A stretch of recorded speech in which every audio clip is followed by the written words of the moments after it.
Hello friends, मैं नीलेश पटेल चरण class में आपका स्वागत करता हूं।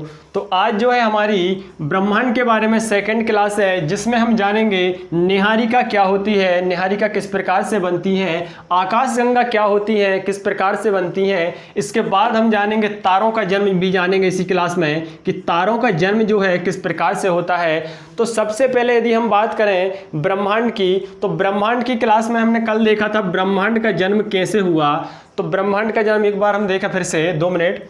तो बात करें ब्रह्मांड की, तो सबसे पहले हमने देखा था बिग बैंग की थ्योरी के द्वारा कि सबसे पहले जो है एक शून्य था। क्या था? शून्य था, जिसका गुरुत्वाकर्षण बल जो था बहुत अधिक था, गुरुत्वाकर्षण बल बहुत अधिक मात्रा में था। तो इससे क्या हुआ, आसपास के जो क्षेत्र के जो धूल कण थे इसने अपनी ओर इनको आकर्षित किया, खींच लिया। और आकर्षित खींचने से क्या होता है, ये बहुत ही बड़ा विराट रूप ले लेता है, बहुत बड़ा रूप ले लेता है। मतलब इसका घनत्व भी बढ़ जाता है, घनत्व बढ़ जाता है।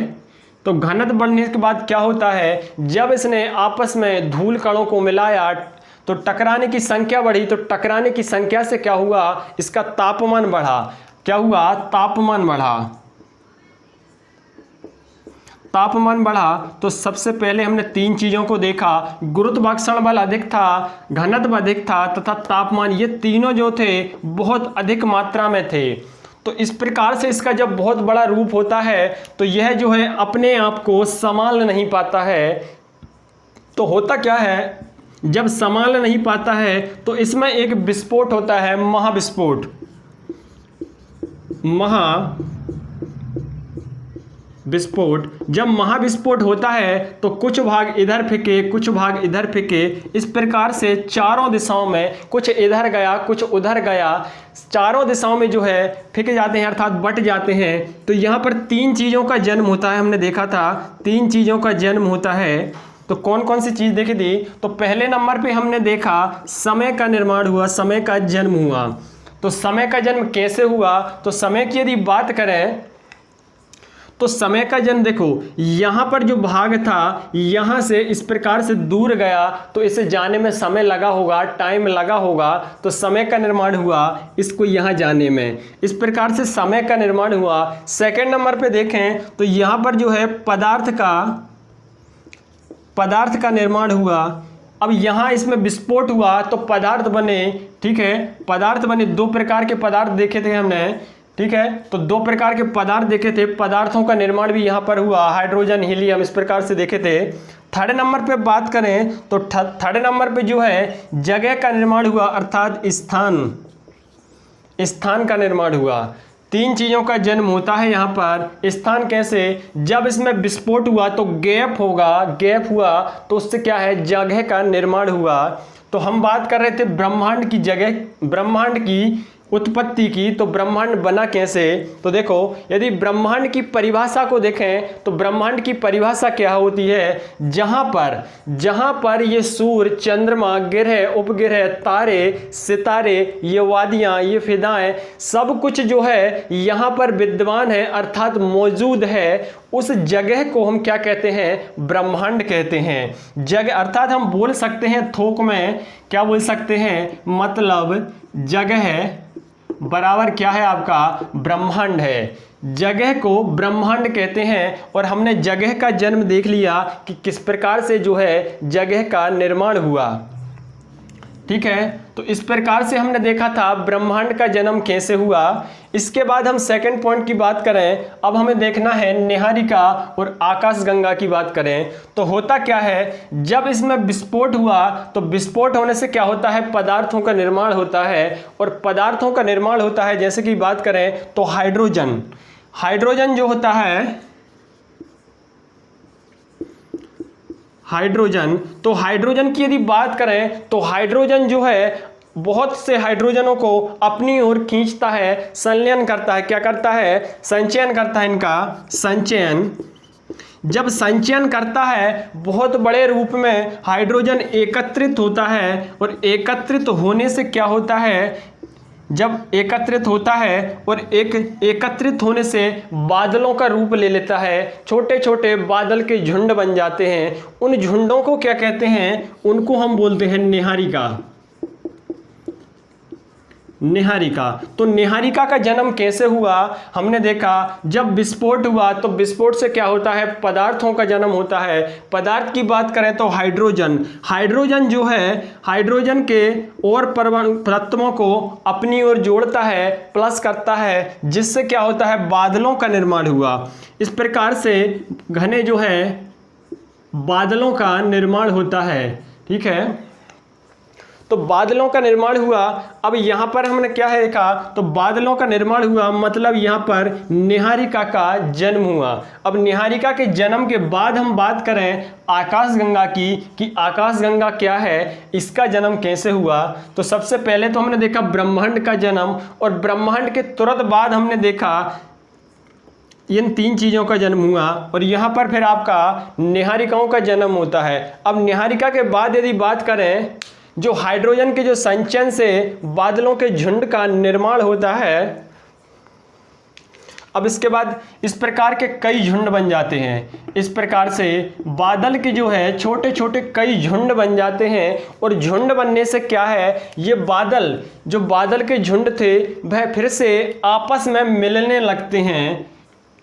तो यहाँ पर हम बात करें, ये छोटे छोटे जो झुंड हैं, जो बादलों के छोटे छोटे झुंड हैं, आपस में फिर से मिलने लगे, और आपस में मिलने से क्या होता है, एक बहुत ही बड़ा गैसीय, बहुत बड़ा जो है एक गैसीय पिंड का निर्माण होता है, गैसीय पिंड बनता है। तो गैसीय पिंड बनने से क्या होता है, जो हाइड्रोजन था आपका, हाइड्रोजन का संलयन होने लगता है तथा हीलियम के साथ। जब हाइड्रोजन का हीलियम में संलयन होता है तो क्या होता है, ऊर्जा का अर्थात ऊष्मा का निर्माण होता है। ऊष्मा, ठीक है, ऊष्मा ऊर्जा का निर्माण होने लगा। जब ऊर्जा का निर्माण होगा, ऊष्मा का निर्माण होगा, आपको पता है कि संलयन प्रक्रिया के माध्यम से ही सूर्य जो है ऊर्जा अर्थात ऊष्मा तापमान इसका बनता है। तो यहाँ पर हम देखें इस प्रकार से तारों का निर्माण होगा। अब बात कर रहे थे हम क्या, आकाशगंगा की। तो आकाशगंगा क्या है, जो आकाशगंगा है इस प्रकार से आपके जो गैसीय पिंड बने, छोटे छोटे झुंड को, जो बादलों के छोटे छोटे झुंड को मिला के क्या बना, गैसीय पिंड बना आपका। और गैसीय पिंड जो है, गैसीय पिंड, तो आकाशगंगा की बात कर रहे हैं हम, आकाशगंगा। तो आकाशगंगा में क्या होता है, जो गैसीय पिंड है, गैसीय पिंड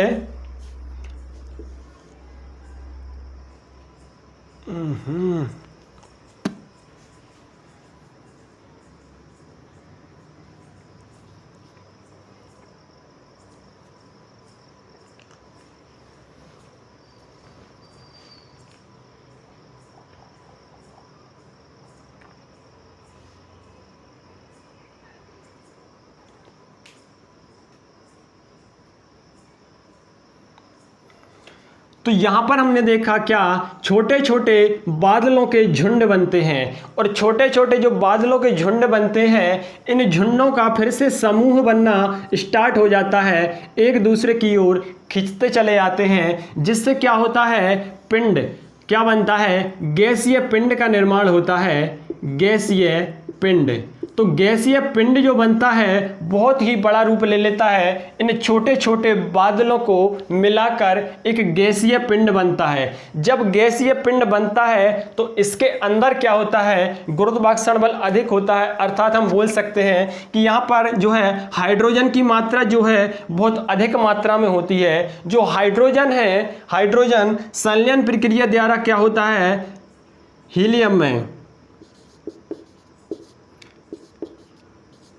हीलियम में बदलना स्टार्ट हो जाता है। हाइड्रोजन संलयन प्रक्रिया द्वारा हीलियम में परिवर्तित स्टार्ट हो जाता है। इसी प्रकार से क्या है, इसमें ऊष्मा जो है ऊष्मा प्राप्त होने लगती है। तो ऊष्मा की जो है प्राप्ति होने लगी। इस प्रकार से हम देखेंगे कि सूर्य जो है, सूर्य में ऊष्मा कैसे प्राप्त होती है अर्थात कैसे बनती है, तो वो है हाइड्रोजन के हीलियम में संलयन होने से बनती है, अर्थात संलयन प्रक्रिया द्वारा। ठीक है, तो यहाँ पर इस प्रकार से तारों का जन्म होगा। आगे देखेंगे, बात कर रहे हैं हम आकाशगंगाओं की। तो आकाशगंगा, यदि आकाशगंगा की बात करें तो आकाशगंगा में जो है गुरुत्वाकर्षण हम देखें बहुत अधिक मात्रा में है। अर्थात होता क्या है, यहाँ पर जो गैसीय पिंड बने, तो गैसीय पिंड क्या, गैसीय पिंड गैसीय पिंड और यहाँ पर जो तारों का निर्माण हुआ, तारे, उल्का पिंड, धूल के कण, इन सभी को सम्मिलित रूप से एक समूह जो कहलाता है वो कहलाता है आपका आकाशगंगा के नाम से जाना जाता है। क्या कहा जाता है? आकाशगंगा। तो आकाशगंगा की बात करें तो उसमें क्या क्या होता है? गैसीय पिंड, तारे, सितारे, उल्का पिंड, धूल के कण जो होते हैं, इन सभी को हम क्या बोलते हैं? एक रूप दिया है इसका, आकाशगंगा के नाम से जाना जाता है। अब बात करें आकाशगंगा की, तो आकाशगंगा कितने प्रकार की होती हैं? तो आकाशगंगा जो है 3 प्रकार की होती हैं। आकाशगंगा कितने प्रकार की होती हैं? 3 प्रकार की होती हैं। हम देखें,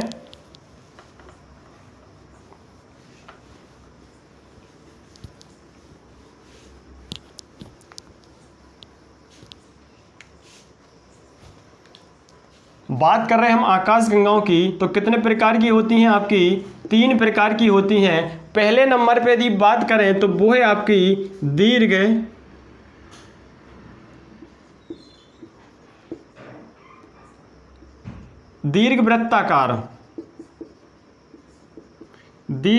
वृत्ताकार आकाशगंगा, मतलब बहुत ही बड़ा रूप है, वृत्ताकार रूप का है इसका। हम देखेंगे इसका रूप कैसा है। सेकंड नंबर पे यदि बात करें तो सेकंड नंबर पे हमारा है अनाकार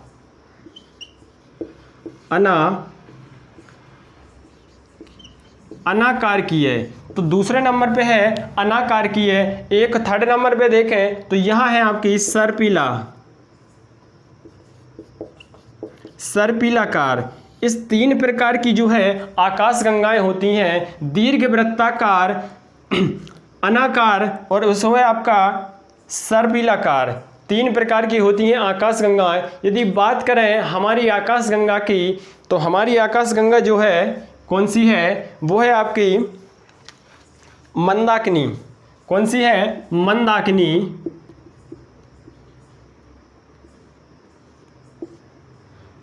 मंदाकिनी जो है हमारी आकाशगंगा है, अर्थात इस आकाशगंगा में जो है हमारा सौरमंडल स्थित है। अब देखें आकाशगंगा का रूप जो है, रूप की यदि बात करें किस प्रकार का रूप है, तो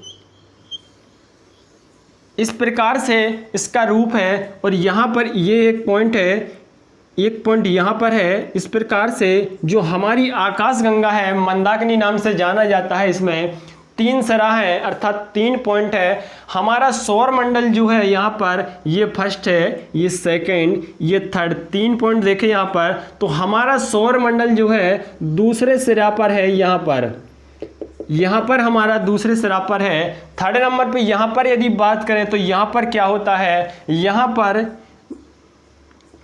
नए तारों का जन्म होता है। फर्स्ट नंबर पे देखें तो यहाँ पर भी जो है आपके पुराने तारे हैं, और यहाँ पर भी आपके पुराने तारे हैं। ठीक है, तो फर्स्ट और सेकंड में पुराने तारे हैं, और थर्ड पॉइंट जो है आपका यहाँ पर नए तारों का जन्म होता है और होता आ रहा है। अब बात करें इसका जो है आकाशगंगा का अपना एक केंद्र होता है, अर्थात प्रत्येक आकाशगंगा का जो है एक केंद्र होता है, जिसे किस नाम से जाना जाता है? वल्ज नाम से इसे जाना जाता है। इस केंद्र को जो है वल्ज कहा जाता है। और यहीं पर जो है ब्लैक होल होता है। क्या होता है? Black hole. तो केंद्र को किस नाम से जानते हैं? वल्ज के नाम से जाना जाता है, वल्ज। और यहीं पर क्या होता है? ब्लैक होल होता है। तो इस प्रकार से हमने देखा आकाशगंगा को। यदि बात करें आकाशगंगा की, तो आकाशगंगा जो है एक तो होती है आपकी सर्पिलाकार। तो सर्पिलाकार जो है आपकी, ये हमने देखा सर्पिलाकार। और दूसरी यदि बात करें तो शान से देखें तो यहाँ से हमें दिखाती है तस्तरीनुमा। ठीक है, इस प्रकार से लेवल पे यदि हम देखें, तस्तरी मतलब जैसे कि साइकिल का जो रिंग होता है, यदि हम उसे सामने रख के देखें तो तस्तरी टाइप का दिखता है, बीच से उठा हुआ, साइड से दबा हुआ, वो कहलाता है तस्तरीनुमा। और ये है आपका सर्पिलाकार। सर्पिलाकार दिखाई देती है। तो इस प्रकार से जो है आकाशगंगा का रूप होता है और हमारी आकाशगंगा ये है जो कि सर्पिलाकार है। सेकंड पॉइंट पे जो है हमारा सौरमंडल है। अब सौरमंडल के बारे में हम देखेंगे आगे। यहीं पर यदि बात करें, जो हमारी आकाशगंगा है मंदाकिनी, इसके निकटतम दूसरी आकाशगंगा कौन सी है? दूसरी आकाशगंगा कौन सी है? तो वो है आपकी एंड्रोमेडा। कौन सी है? एंड्रोमेडा। एंड्रोमेडा जो है इसके सबसे निकटतम आकाशगंगा है। हमारी आकाशगंगा के सबसे निकटतम आकाशगंगा है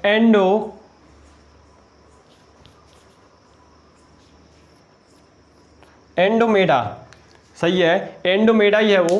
एंडोमेडा है जो कि हमारी आकाशगंगा के सबसे निकटतम में है। तो इस प्रकार से हमने आकाशगंगाओं को देखा। यहीं पर यदि बात करें तो सर्वाधिक जो है गुरुत्वाकर्षण बल इसके केंद्र में होता है। जो आकाशगंगाएं होती हैं इसके केंद्र में सर्वाधिक गुरुत्वाकर्षण बल होता है। कहाँ पर? केंद्र में। तो केंद्र में जब गुरुत्वाकर्षण बल होता है तो तारे जो है सर्वाधिक मात्रा में कहाँ पर होंगे? वो आपके केंद्र में होंगे। सर्वाधिक तारे कहाँ पर होंगे? केंद्र की ओर होंगे। और बाहर की ओर जैसे ही आप देखोगे तो कम होते जाएंगे।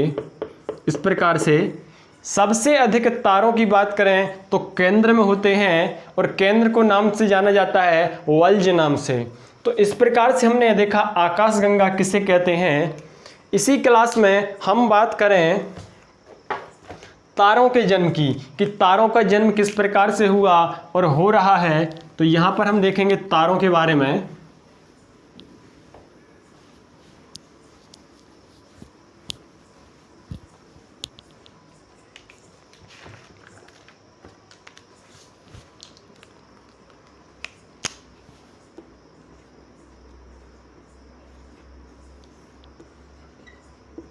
तारों का जन्म, कि तारों का जन्म किस प्रकार से हुआ। अब भी हमने देखा ब्रह्मांड का निर्माण कैसे हुआ, उसके बाद हमने निहारिकाओं को देखा, मंदाकिनी को देखा।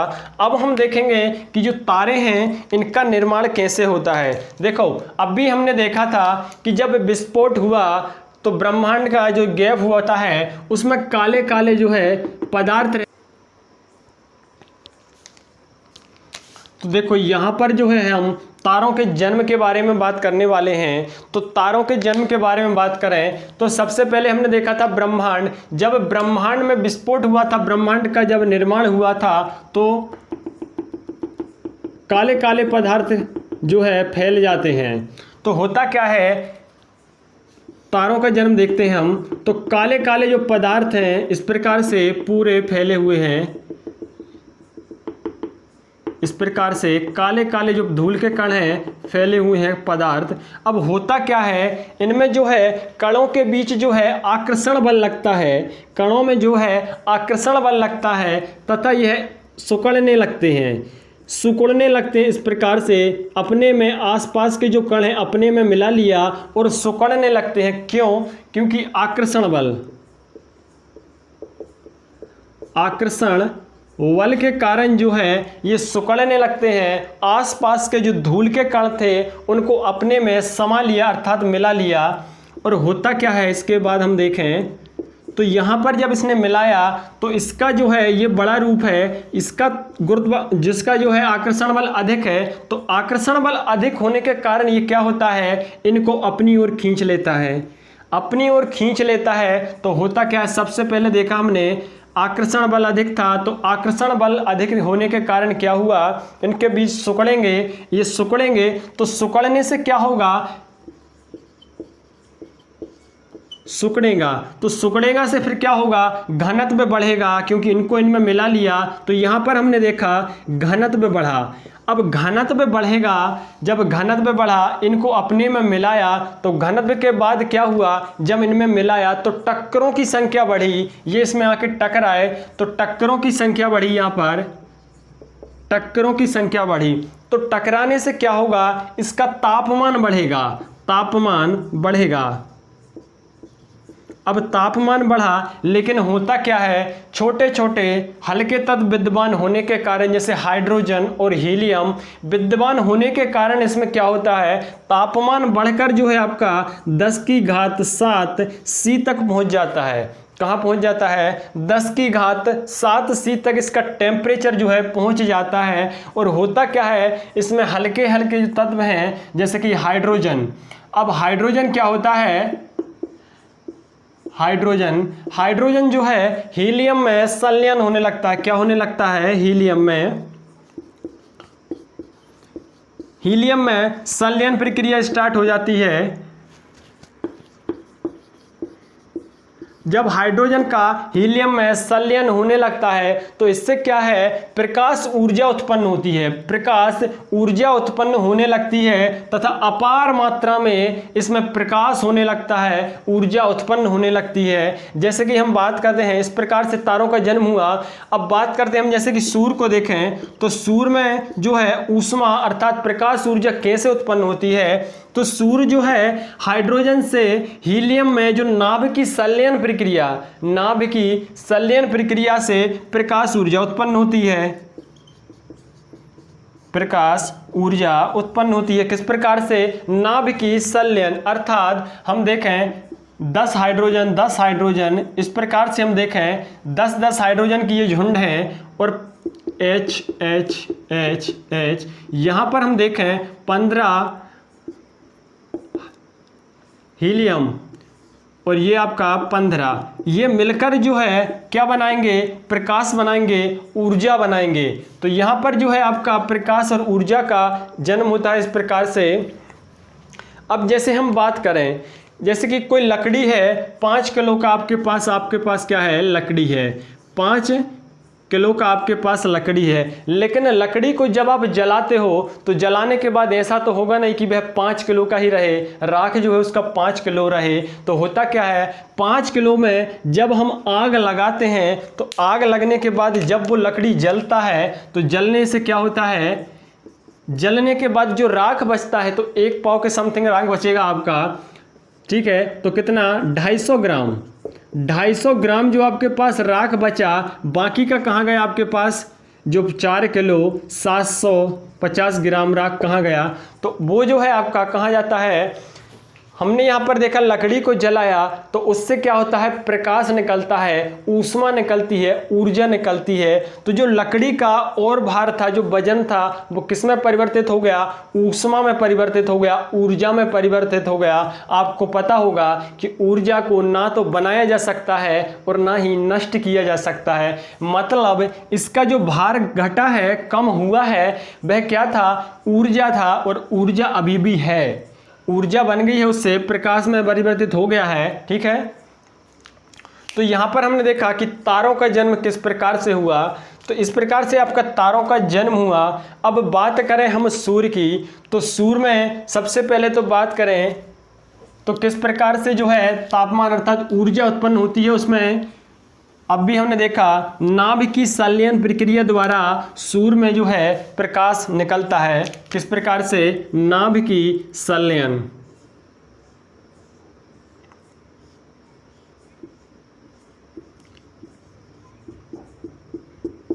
ये आपका सूर्य है। यदि बात करें सूर्य की, तो सूर्य से जो है प्रति सेकंड जो है 4 × 10⁻26 प्रति सेकंड जो है 4 × 10⁻26 जूल प्रति सेकंड क्या है, प्रकाश निकलता है प्रति सेकंड। 1 सेकंड में जो है सूर्य से कितना प्रकाश निकलता है, तो 4 × 10⁻26 जूल प्रति सेकंड से तापमान जो ऊर्जा है निकलती है। लेकिन बात करें यहाँ से ऊर्जा निकली और यहाँ पर नीचे हम देखें तो यहाँ पर है आपकी ये पृथ्वी है। अब ये पृथ्वी है, ऐसा तो होगा नहीं कि यहाँ से जो ऊर्जा निकली है सीधी ऊर्जा जो है आपकी पूरी पृथ्वी पर आ जाए। ये है आपकी पृथ्वी है नीचे। तो हम देखें किस प्रकार से ये आपकी पृथ्वी है। तो यहाँ से जो है हमने देखा कि 100%, हमने माना 100% जो ऊर्जा यहाँ से जो तापमान जो निकला है। अब बात करें इस प्रकाश की, तो यहाँ पे होता क्या है, जब ये निकलता है 35%, 35% जो है मार्ग में क्या होता है, परावर्तित हो जाता है, परावर्तित।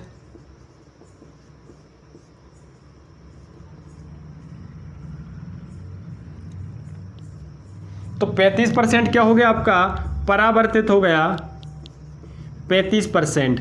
अब बचा कितना, बचा आपके पास है 65%। कितना बचा है, 65% बचा। 35% परावर्तित हो गया आपका। अब यहाँ पर हम देखेंगे वायुमंडल, इस प्रकार से ये आपकी पृथ्वी है, ये हमारा वायुमंडल है, इसमें गैसें हैं।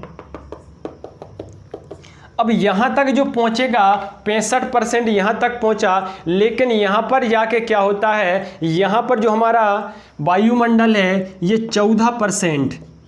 14% प्रकाश को ये अपने में मिला लेता है, अपने में रोक लेता है। तो यहाँ से निकला, यहाँ तक पहुँचा 65%, और वायुमंडल में जो है 14% प्रकाश जो है परावर्तित हो जाता है, अर्थात मार्ग में अवशोषित हो जाता है। अब बात करें पृथ्वी की, तो पृथ्वी पर कितना पहुंचा, 51%। पृथ्वी पर जो है आपका 51% पहुंचता है प्रकाश, यहां से निकला 100%, और आपके वायुमंडल में आने से पहले ही जो है 35% परावर्तित हो जाता है, 35% परावर्तित, और 14% आपके वायुमंडल में होता है। वायुमंडल में मतलब पृथ्वी पर पहुंचा 51%, लेकिन यहाँ पर होता क्या है, पृथ्वी जो है 17% तो अपने पास रखती है, सोख लेती है, और बाकी जो बचता है 35% यहाँ से अब वापस जाएगा। अब यहाँ से जब वापस जाता है तो यहाँ पर क्या होगा, 17% फिर यहाँ पर रुक जाएगा, 17% यहाँ पर फिर रुकेगा, बचा आपका 17% जो कि वापस जाता है। कितना जाता है, 17%। तो ये जो है सूर्य से निकलने वाले प्रकाश की यात्रा देखी हमने, किस प्रकार से सूर्य से प्रकाश निकलता है और किस प्रकार से वापस जाता है। तो यहाँ पर हमने पहला पॉइंट देखा था कि सूर्य से जो है 4 × 10⁻26 जूल प्रति सेकंड प्रकाश निकलता है, और वापस कितना जाएगा आपका, तो 4 × 10⁹ जूल प्रति सेकंड जो है वापस जाता है। कितना जाता है, 4 × 10⁹ जूल प्रति सेकंड वापस जाता है। अब यहाँ पर हम बात करें, पृथ्वी को देखा था हमने, तो पृथ्वी पर आने में से कितना टाइम लगता है सूर्य के प्रकाश को, तो 8.4 मिनट बोलते हैं, 8.4। यदि हम सेकंड की बात करें, क्वेश्चन सेकंड में भी आता है कई बार एग्जाम में, तो लगभग जो है आपका 500 सेकंड जो है आपको सूर्य से प्रकाश को पृथ्वी पर आने में लगते हैं। यहीं पर यदि बात करें सूर्य का प्रकाश चंद्रमा तक पहुंचने में, तो चंद्रमा में कितने टाइम में पहुंचता है, तो 1.3 टाइम लगता है आपका चंद्रमा पे जाने पर।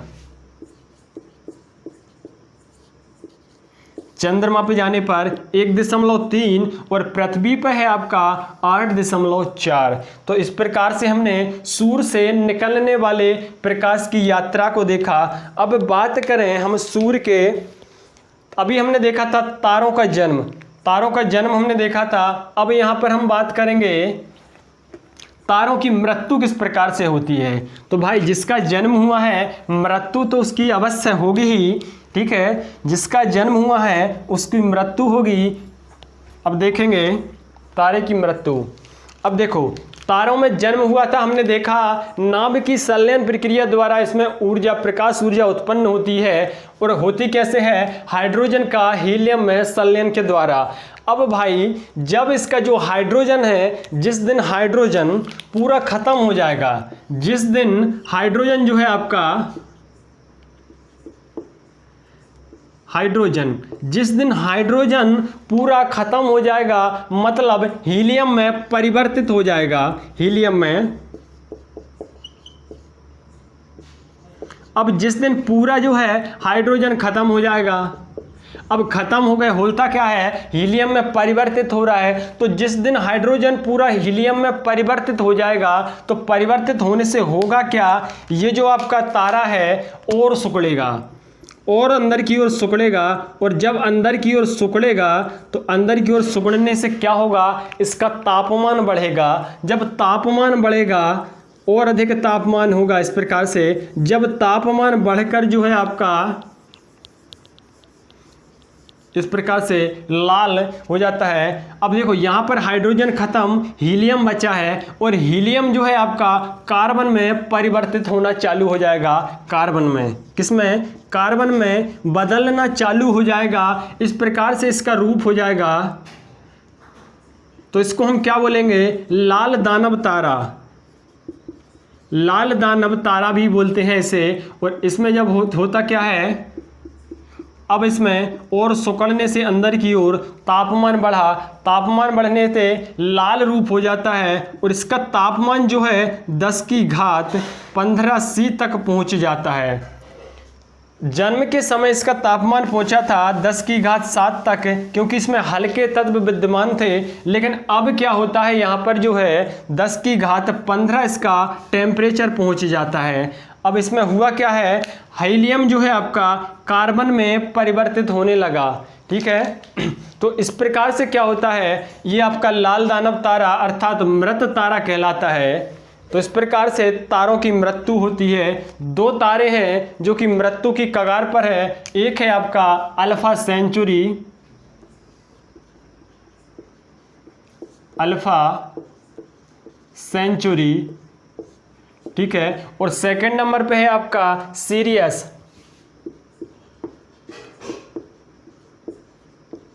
सीरियस, तो ये क्या है, मृत्यु की कगार पर।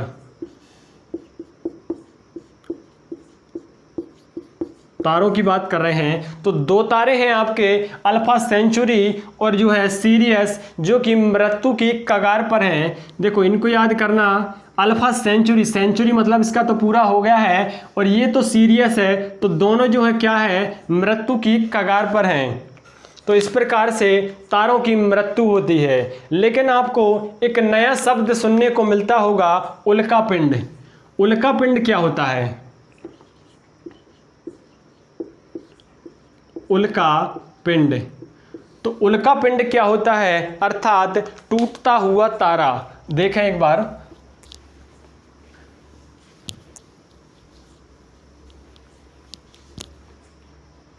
यहां पर देखें हम,